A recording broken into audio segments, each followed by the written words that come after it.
Welcome to another edition of Lens Talk. My name's Paul, I'm your host. In this video I want to talk about SLRs doing video work. Now, a while back there was a camera called 100D that could do autofocus while filming in video. And then came along the 70D, 80D, and I believe the new budget cameras, the 750D and the 760D, can do autofocus while filming. But generally speaking, SLRs wasn't very good at doing autofocus for video, basically. As you can see, as I've got here, the Sony and Canon video cameras that can do 4K and HD video, but they're actually designed specifically for that purpose, to do video basically and retain autofocus while you're filming, so you don't have to worry about focus. And I don't know if many of you actually realise this, but in film production all focusing is done manually by the operator, and that's how they can achieve good focus with things in the actual shot that may be in the foreground and background, and they can rack the focus backwards and forward. So SLRs haven't really been that good for video in the history of filmmaking, basically. Now obviously if we talk about the 70D and the 80D and the 750 and 760D cameras that have recently come out with that functionality of autofocus, we have to think about the history of filmmaking, basically. And ideally speaking, if you're a filmmaker with any sort of skill, you won't be relying on that autofocus system. And obviously the autofocus system isn't that super either. You will get far better results using manual focus, and that's what this SLR here is, a 600D. But whenever I did any sort of focusing, I tended to basically do it manually. Especially when I'm doing any sort of filming, I do manual focus to make sure I get everything in focus and that I control what is in focus. But I do want to talk about people who've gone to SLRs and why they're choosing SLRs. Here I have my trusty Exacti camcorder, which is a dual camera, but what it is it's a video camera first. And then it's a camera second, where your SLRs are camera first and video camera second. This Exacti camera has one of these lens adapters, which is a fisheye, a semi-fisheye wide angle lens. It's designed for this camera. Typically these adapter lenses aren't very good, and I won't recommend using them.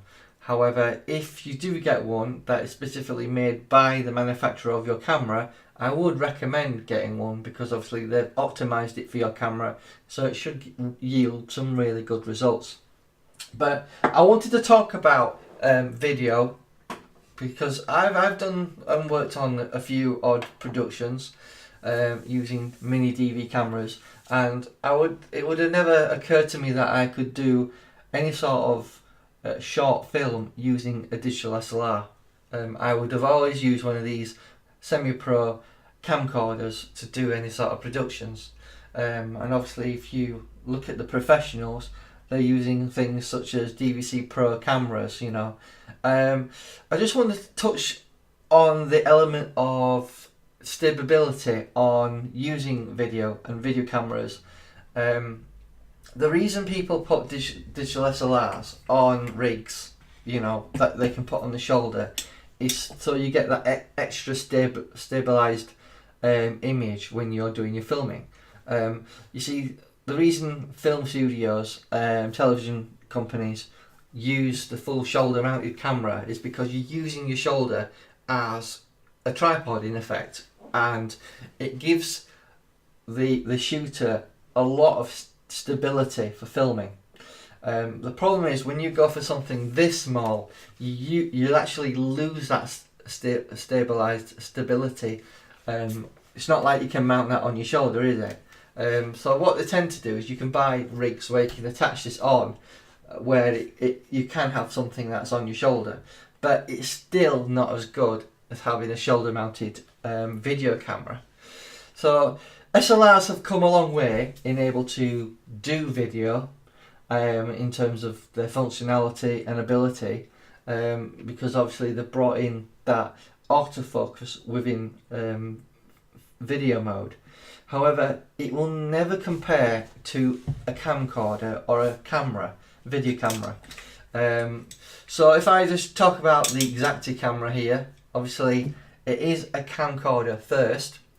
It has anti-shake technology, optical stabilizer inbuilt into it.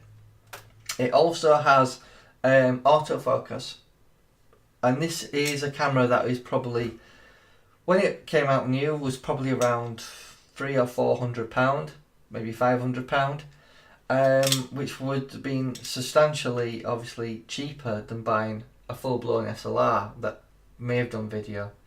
But obviously, back in the day, I believe this Exacti camera predates any sort of video functionality in SLR cameras. It's just that a lot of the manufacturers recently, such as Canon, Nikon, Sony, have jumped onto the bandwagon of being able to do video, and it's very versatile, being able to take photographs and do video. And I'm an advocate of doing long lens filming, you know, such as wildlife, with some of my 500 and 600mm lenses, and they are the video functionality of SLRs for that is fantastic.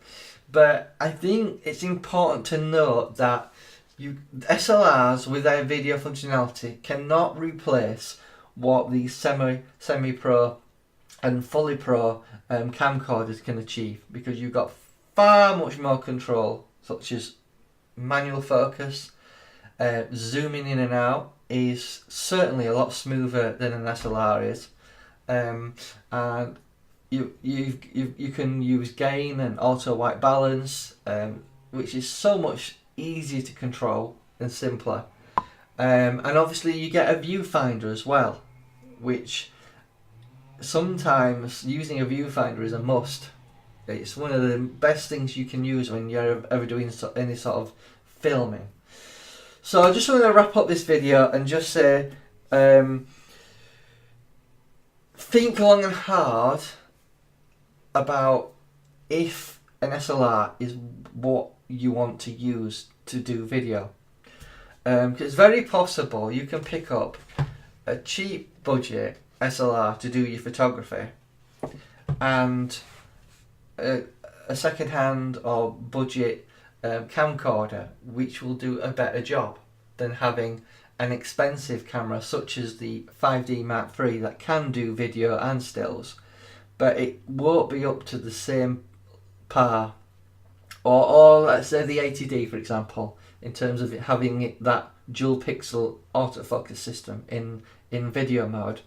It still won't compare to any sort of camcorder, because obviously a camcorder is developed and designed to do video specifically. Yes, they can do stills, but really it tends to be low resolution stills, nothing fantastic.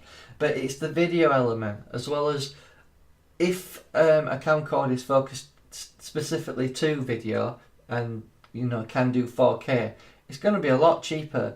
And I think the cheapest SLR in Canon's range anyway that can do 4K is the 1DX, which is a lot of money. I think the Mark 1's £3,000 and the Mark 2's £6,000. So obviously SLRs with video functionality and 4K becomes extremely expensive. So you're probably better off sticking to a camcorder if you want to do video. I hope this video did enlighten you in terms of what are the benefits of camcorders doing video. I do love SLRs for what they can do with photography, and the ability to switch and do a bit of video manual focus is great for me. I find that useful.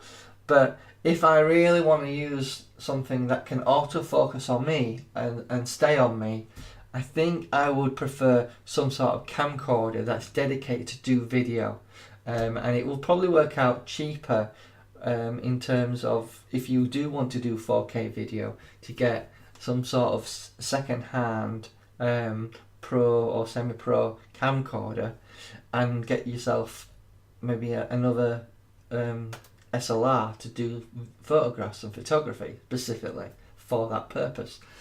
So I hope I haven't rambled too much on this video, but I just wanted to put it out there that camcorders and video cameras are dedicated to capture video, and you can obviously achieve a lot more with those cameras.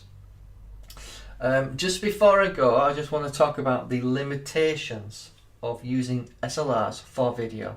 Now, you may not be aware of this, or if you are a pro, you probably will already know this, but the problem with SLRs is when they're capturing video, anything that's vertical will look like it's slanting a little bit, and we call this the rolling shutter issue, because the shutter on an SLR is basically capturing the scene from the top down, like so.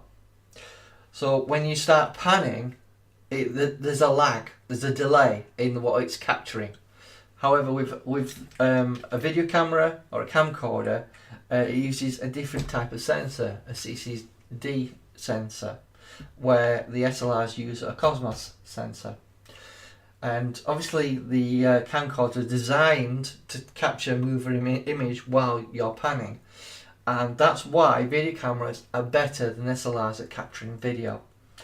Obviously, you might be aware of the moire issue, which is basically some cameras suffer with patterns on jackets and coats and shirts, and it's like the pattern is actually dancing on screen. I believe the 5D Mark III has a filter to try and cut down on that, but it still is an issue, and it's something, it is a problem for all cameras, not just SLRs and video cameras. They both suffer from the same problem. So I just want to put it out there that you need to think long and hard about what camera is best for you and what will you be using it for. If you're going to be doing a lot of video, get yourself a camcorder or video camera. Or if you're going to be doing a lot of stills, get yourself an SLR, a camera. Sure, get something in between if you need to, like the 70D or 80D that can do autofocus video as well as photography. But if you're wanting something that ain't gonna cost you a lot of money, think about investing in, some sort of budget camcorder to do your video, and then get a budget SLR to do your photography. And I think you'll be overall happier with that than spending a lot of money on a 5D Mark III that might cost you $3,000, or maybe getting yourself the 70D or 80D. It costs around £900 to £1,000. The choice is yours. I hope this video was informative, and have a nice day.